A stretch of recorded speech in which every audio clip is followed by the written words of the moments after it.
नमस्कार, मी तन्वीर वलानकर. मी फर्टिबेस या कंपनीचा प्रतिनिधी आहे आणि सध्या आपण उभे आहोत नवेखेडे या गावामध्ये. नितीन चव्हाण यांच्या प्लॉटवर उभे आहेत आणि यांनी लागणीच्या वेळेला आपलं फर्टिबेस कंपनीचं कॉपीएस एनपीके हे खत वापरलं.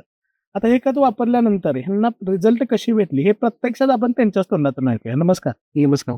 तुम्हाला रिझल्ट कशी भेटली कॉपीएस एनपीके वापरल्यानंतर? माझं नाव नितीन महादेव चव्हाण, राहणार नवेखेड, तालुका वाळवा, जिल्हा सांगली. तर मी फर्टिबेस कंपनीचं एनपीके नावाचं आहे कॉपी एस म्हणून खत आहे. ते खत मी वापरलेलं आहे. या खतामध्ये बॅक्टेरिया भरपूर आहेत. एनपीके बॅक्टेरिया आहे, तसंच मायक्रोरायझा म्हणून हे पण आहे, बॅक्टेरिया आहे. यामुळे माझ्या ऊसाला वापरल्यामुळे उगवण क्षमता जी आहे ऊसाची, हे आपण पाहू शकतो. ऊसाची उगवण क्षमता आहे ती 100% झालेली आहे.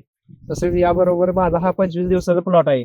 याला आता लगेच फुटवे पण यायला सुरुवात झालेली आहे. एवढी दमदार त्याची वाढ झालेली आहे. हे तुम्ही पाहू शकता. 1, 2, 3 फुटवे झालेले आहेत. ते याला पण सुरुवात झाली बघा. 25 दिवसामध्ये फुटवा पण निघायला सुरुवात झालेला आहे. अशा पद्धतीने या खताचा रिझल्ट मला अतिशय उत्तम आलेला आहे. त्याचबरोबरच हे खत वापरल्यामुळे उगवण क्षमता भरपूर झालेली आहे. तसं याची वाढ पण आहे, जोमदार झालेली आहे. काळोखी पण आणि वाढ पण तुम्ही बघू शकता. एक प्लॉट की उगवण क्षमता बघू शकता. 100% उगवण क्षमता झालेली आहे. असं ते